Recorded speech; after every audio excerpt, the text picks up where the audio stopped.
know what lies ahead for Penn State. First of all, 7-on-7 team camp is coming up.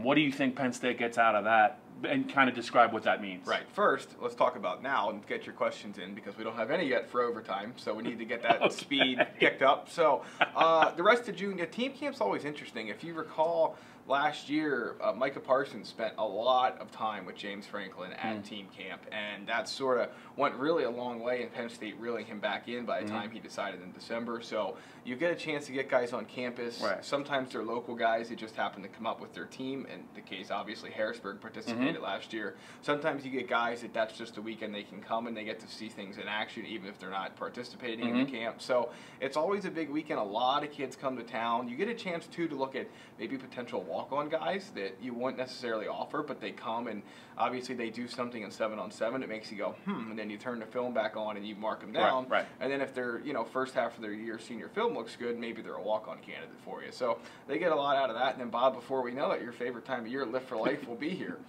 I believe it's June 30th. Correct. They've moved it up. Traditionally, it was, I think, in July. Yes. They've moved it up a little bit. It'll be maybe a little bit cooler. Yeah. There's been some pretty warm Lift for Life in the middle of July, and that was always synced up, I think, with Arts Fest weekend. Yep. So I know that the fan base kind of really likes to see. This is really a first look at some of the freshmen that maybe weren't on campus for spring and spring drills.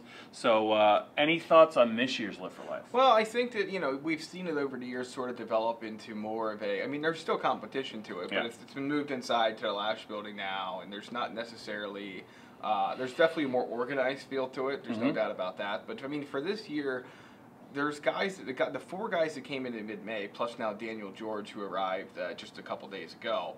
All of these guys, Bob, will now have the chance to really be ahead of the curve, more so than almost any of their peers that came before them, because before we always had guys either get here in December or they wouldn't arrive until the second summer semester near the end of June. Well, now you have these 5 guys already on campus. So how different will they look compared to what we saw the last time we saw them, which was either December or February when they signed?